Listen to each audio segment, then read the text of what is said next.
아멘. 9월 18일 목요일입니다. 오늘은 신명기 26장 1절부터 마지막 19절까지 말씀입니다. 하늘에서 보시고 복을 내리소서라는 제목입니다. 하늘에서 보시고 복을 내리소서. 오늘 읽은 이 26장은 저 앞에 12장부터 이어지는 말씀의 한 단락이 이제 끝나는 거예요. 12장부터는 이제 십계명이 쫙 선포되면서 그러면서 이스라엘 백성들의 삶에서 아주 세밀한 세세한 삶의 규정들까지 쫙 선포를 해왔죠. 그리고 이제 오늘 26장이 그 모든 율법의 말씀들, 세밀한 삶의 규례들이 이제 마무리되는 그런 장입니다.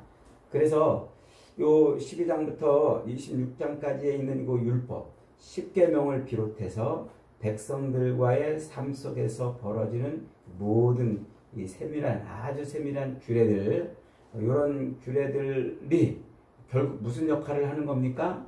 가나안 땅에 들어가면 그들의 삶을 통치하는 역할을 하는 거예요. 그래서 이 이스라엘 백성들이 이 율법을 붙들고 이 규례와 법도를 따라 살면 하나님의 통치를 받는 겁니다. 그게. 그러면서 동시에 그들이 하나님의 통치를 이렇게 받으며 산다는 것은 곧 하나님이 그들 가운데 있다는 것을 드러내는 삶을 사는 것이라고 했죠. 그래서 광야에서 하나님이 임재하셨고 하나님 앞에 나가서 죄 용서함 받는 제사 의식을 통한 교제와 하나님의 통치를 상징했던 그 하나님의 성막을 이렇게 율법이 대신하는 거예요. 율법. 이게 이제 신명기 말씀인 거예요.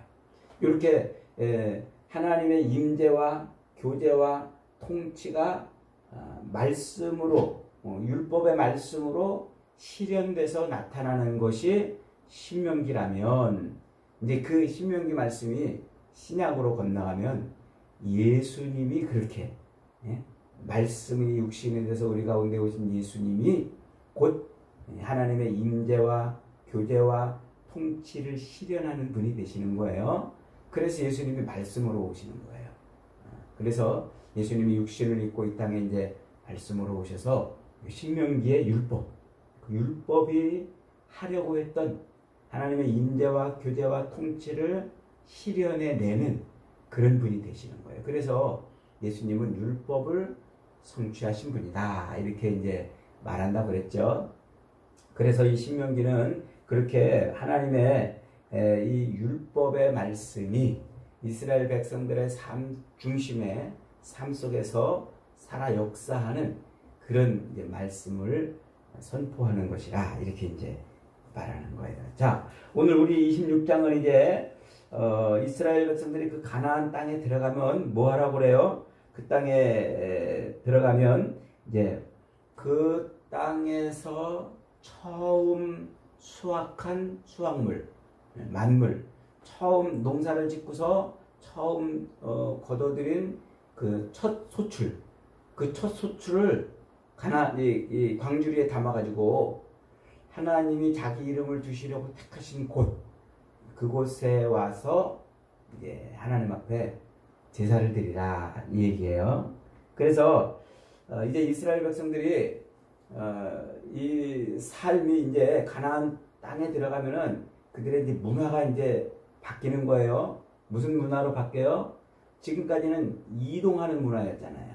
돌아다니는 문화. 그래서 아브라함 때부터 이삭과 야곱 그리고 그 조상들은 다 움직이는 목축을 하고 가축대를 끌고 다니면서 이동하는 삶이었는데 이제는 그 이동하는 돌아다니던 유리방황하던 그 삶이 멈추고 이제 하나님의 기업에서 정착하는 삶으로 바뀌어요. 그래서 이제 이스라엘 백성들은 목축 문화에서 농경 문화로 이제 바뀌는 거예요. 그래서 그 땅에 들어가서 첫 농사의 수확물을 이제 거두면 그러면 그것을 하나님 앞에 이제 드리도록 이렇게 이제 말씀을 해요.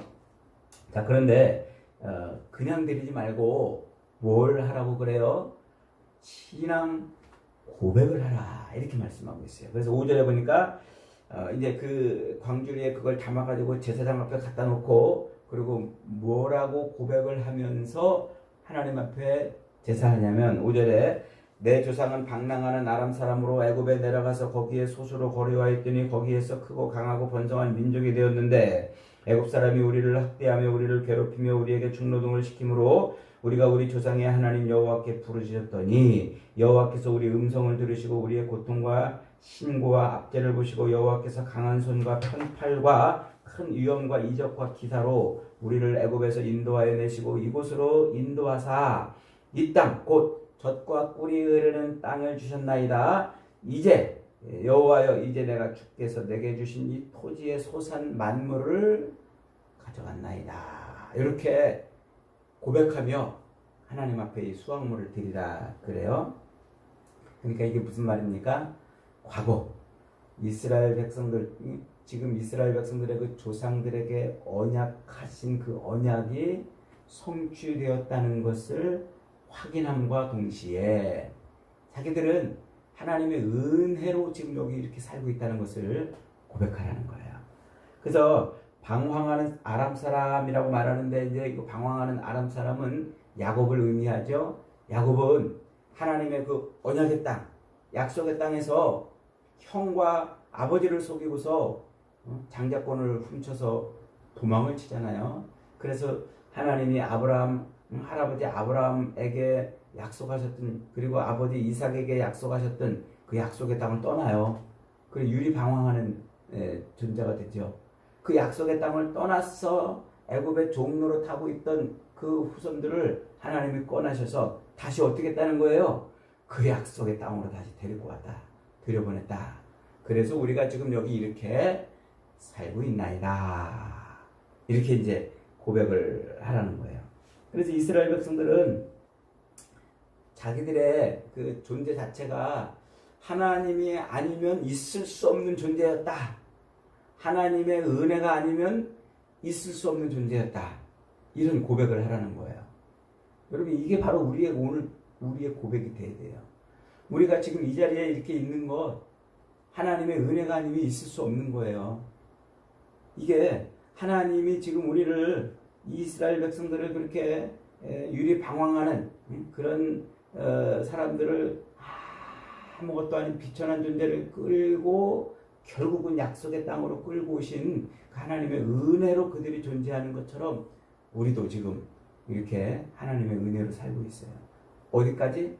약속의 땅, 하나님의 기업을 누리기까지 거기까지 하나님이 인도하시는 거예요. 그러니까 지금 이들이 드리는 이 첫 열매의 봉헌은 단순한 수확물을 거둬서 하나님 앞에 바치는 정도가 아니고 과거에 비참했던 그 구원의 역사와 그리고 현재를 내가 이렇게 풍요롭게 살고 있다고 하는 이 은혜가 결합된 그런 신앙 고백인 것이죠. 그래서 오늘날 우리도 마찬가지예요. 에베소서 2장 1절에서 사도 바울은 우리를 향해서 뭐라고 말합니까? 허물과 죄로 죽었던 우리를 살리셨도다 그러지요. 허물과 죄로 죽을 뻔했던 우리가 아니에요. 죽었던 우리라고 해요. 그 죽었다는 말은 뭐예요? 하나님에게서 끊어졌다는 말이에요. 하나님의 언약 밖에 있었단 말이에요. 그런데 하나님은 어떻게 했다고요? 다시 언약 안으로 끌고 들어와서 생명을 불어넣어줬다. 장자권을 가졌지만 형과 아버지를 속이고 장자권을 가졌지만 그는 언약의 땅 밖에 나가버렸어요. 그랬던 그를 하나님이 다시 끌고 들어와서 언약 안에서 그의 후손들이 풍성한 언약 백성이 되게 하셨던 것처럼 우리도 죽었던 우리가 은혜로 이렇게 살아난 것이라는 것이죠. 그래서 이 첫 열매를 드리는 이 첫 열매의 봉헌은 바로 그 놀라운 신앙을 고백하는 그 자리를 하나님이 만들어 놓으신 것입니다. 자, 그 다음에 이제 12절부터 15절까지는 매 3년마다 뭐를 드리라고요? 11조를 드려라 이렇게 말씀하고 있어요. 그러면서 이제 그 11조를 이제 담아가지고 와서 또 뭐 하라고 그래요? 역시 또 신앙 고백을 하면서 하나님 앞에 드리라 이렇게 말합니다. 이 11조에 대한 얘기, 이것은 이미 앞에서 14장에서 자세하게 다뤘어요. 14장에서도 11조에 대한 얘기를 했지 않습니까? 그런데 그 14장에서 쭉 설명한 그 11조 중에 특별히 지금 매 3년에 드리는 11조를 여기서 한 번 더 반복을 하고 있어요. 그래서 반복하면서 지금 뭐라고 말하냐면 그 레위인들 그리고 그 성 안에 거하는 객, 나그네들이죠. 이방인들을 말해요. 그 나그네들 그리고 고아와 과부들을 위해서 이 11조를 드리도록 하는 거예요. 그래서 그 11조는 레위인들과 객과 고아와 과부들이 먹고 사는 생업이 되는 겁니다. 그러니까 이스라엘 백성들이 그 기업의 땅에서 매 3년마다 드리는 그 11조로 그들이 생계를 유지하는 거예요. 그래서 이 11조를 하나님은 그들에게 지키도록 그렇게 이제 명령을 하고 있는데 왜 이런 말씀을 하고 있습니까? 14장에서는 이렇게 11조를 드리는 이것이 하나님의 거룩한 백성, 성민이라고 그러죠. 성민, 거룩한 백성. 그 거룩한 백성됨의 표지였어요. 표지. 그러니까 이 하나님의 백성인지 아닌지를 뭘로 알 수 있었다고요? 그 11조 내는 걸로 알았단 말이에요. 이렇게 본단 말이에요. 그러니까 11조는 하나님의 백성됨의 표지였다. 이렇게 이제 말씀했단 말이에요. 14장에서. 그런데 오늘 여기서는 한 걸음 더 나가서 요 백성됨의 표지 정도가 아닌 한 걸음 더 나가서 그것이 내가 하나님의 은혜로 살고 있다는 것을 드러내는 표지라 이렇게 말하고 있어요. 지금 내가 생명을 얻어서 이렇게 기식하고 이렇게 이런 소득을 누리며 사는 이 모든 것이 다 누구 덕분이라? 하나님 덕분이라는 것을 드러내는 그런 신앙 고백이요. 내가 하나님으로 말미암아 살고 있다는 표식이다 라는 거예요. 그게 14절에 이제 기록되어 있어요. 14절 말씀해 보니까 이렇게 말하고 있어요. 내가 애곡하는 날에 이 성물을 먹지 아니하였고 부정한 몸으로 이를 떼어두지 아니하였고 죽은 자를 위하여 이를 쓰지 아니하였고 내 하나님 여호와의 말씀을 청중하여 주께서 내게 명령하신 대로 다 행하였사오니 라고 이렇게 고백을 하며 11조를 드리라 그러죠. 그래서 내가 애곡하는 날에 이 성물을 쓰지 아니하였다. 이 11조를 내가 애곡하는 날에 쓰지 아니하였다 이렇게 말하는데 애곡하는 날이라는 말은 나의 슬픔의 날이라는 거예요. 나의 슬픔의 날. 요 나의 슬픔의 날이라는 의미는 내가 아주 괴롭고 고통스러운 삶을 살던 날이라는 말이에요. 그러니까 내가 그렇게 괴롭고 고통스러운 삶을 살기 위한 물질로 이것을 쓰지 않았다 이 말이에요. 그 다음에 두 번째로 부정한 몸으로 이를 떼어두지 아니하였다 그래요. 부정한 몸이라는 것은 이미 레위기 17장이나 또 민수기 9장에서 19장에서 죄송합니다. 레위기 7장이나 민수기 19장에서 부정한 상태가 어떤 상태인지 자세하게 설명을 했잖아요. 그 상태, 즉 하나님 앞에 나아갈 수 없는 상태예요. 부정한 상태는. 그 부정한 상태, 하나님 앞에 나아갈 수 없는 상태에서 이걸 11조를 사용하지 않았다 이 말이에요. 그 다음에 이제 세 번째는 죽은 자를 위해서 이것을 쓰지 않았다고 그러죠.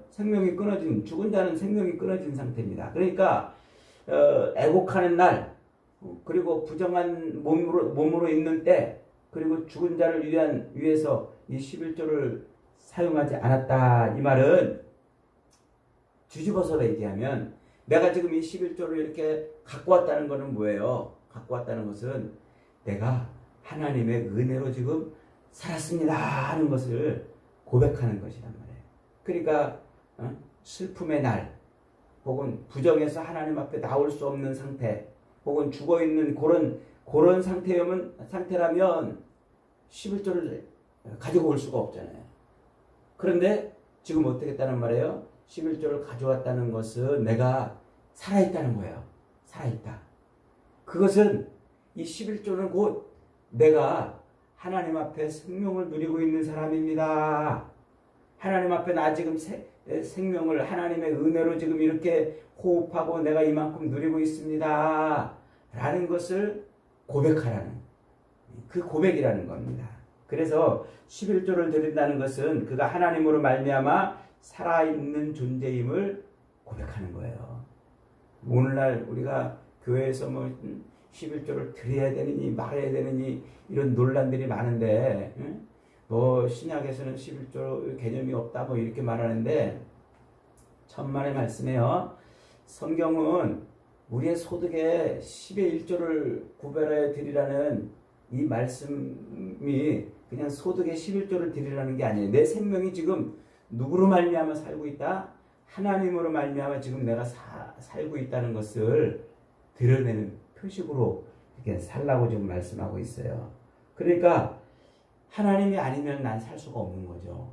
자, 그래서 그렇게 11조를 드릴 때 그런 신앙 고백을 하면서 15절에 이렇게 기도하라고 그래요. 뭐라고 기도하라고요? 원하건대 주의 거룩한 처소 하늘에서 보시고 주의 백성 이스라엘에게 복을 주시며 우리 조상들에게 맹세하여 우리에게 주신 젖과 꿀이 흐르는 땅에서 복을 내려주소서라고 이렇게 기도하라고 그러는 거예요. 11조를 드리면서.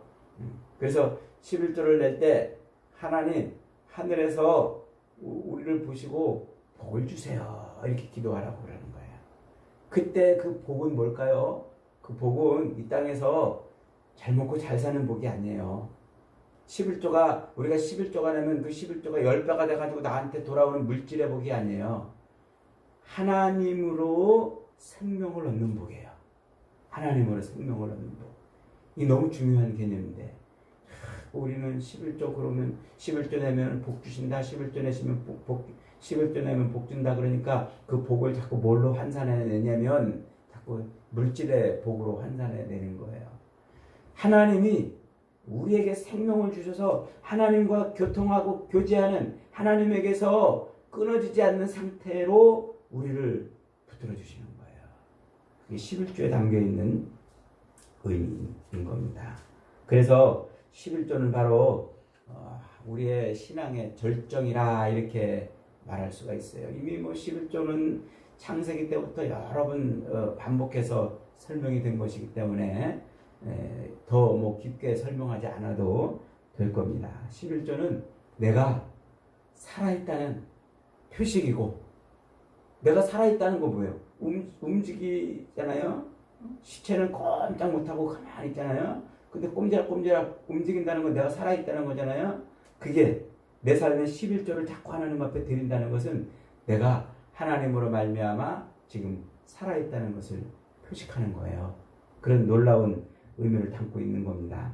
그래서 가나안 땅에 들어갈 때 그렇게 하나님께 내가 살아있음을 자꾸 드러내는 표식을 드러내라는 겁니다. 그 다음에 마지막 16절부터 19절은 이 모든 규례를 행하는 이유와 목적을 최종적으로 선포를 하고 있죠. 이게 시내산에서 이스라엘 백성들이 시내산 밑에서 언약을 맺던 바로 그 언약의 자리로 지금 끌고 가는 거예요. 이제 27장부터는 이제 언약을 체결하는 장면이 나와요. 그래서 지금까지 선포한 그 모든 율법의 말씀들을 너희들 받을 거냐 말 거냐, 이대로 살 거냐 말 거냐, 이걸 이제 요구하는 그 언약식이 이제 쭉 진행이 됩니다. 자, 지금 그 자리까지 끌고 왔다 이 말이에요. 그 자리까지. 그래서 이제 가나안 땅에 들어갈 백성들은 오직 하나님을 유일한 하나님으로 섬기며 말씀에 순종하기로 다짐하면 하나님이 그들을 어떻게 하시겠다고요? 보배로운 백성으로 삼아주시겠다 그래요. 보배로운 백성, 보배롭다. 이 보배롭다라는 말은 암수굴라라고 이렇게 말하는 말인데 아주 귀한 것을 말해요. 아주 귀한 보물을 말해요. 그런데 요 아주 성경에서 아주 귀한 보물이라고 할 때 뭐가 도대체 아주 귀한 보물입니까? 여러분 우리가 세상에서 귀한 보물 찾는다면 뭐 있습니까? 금이 귀한 보물일까요? 다이아몬드가 귀한 보물일까요? 뭐가 귀한 보물일까요? 성경에서 이 귀한 보물 이렇게 말할 때 하나님의 손에 들려있는 것이라는 의미예요. 하나님의 손에 들려있는 것. 하나님의 소유물이란 말이에요. 하나님의 소유물. 여러분, 세상에서 그 어떤 것이 반짝반짝 빛나고 뭐 가치가 있어도요, 하나님의 손에서 떠난 것은요, 다 버려진 것들이에요. 하나님의 손 안에 있을 때 그때 귀한 거예요. 그런데 하나님은 무엇을 하나님의 손에 이렇게 담아놓고 있나요? 우리의 생명이에요, 우리 생명. 그래서 보배로운 보물, 보배로운 존재가 되게 한다, 보배로운 백성이 되게 한다는 말은 우리를 그렇게 하나님의 손 안에 담아두겠다 이 말이에요. 하나님의 손 안에 담아두겠다. 그러면서 하나님께서 모든 민족보다 뛰어나게 하사 찬송과 명예와 영광을 삼으신다 그래요. 우리를 하나님의 손으로 이렇게 담아가지고 하나님이 붙들고 계시겠다 그 말인 거죠. 그래서 우리를 하나님께서 가장 귀한 존재로 담아주시는 거예요. 누구 덕분에 우리가 그렇게 됐어요? 그리스도 예수를 인해서 우리가 하나님의 소유물이 됐잖아요. 그래서 예수로 말미암아 우리가 그렇게 하나님의 소유물이 돼서 하나님의 손안에 있는 거예요. 이렇게 이 26장은 그리스도 예수를 통해서 성취된 자기 백성의 삶의 모습을 보여주고 있습니다.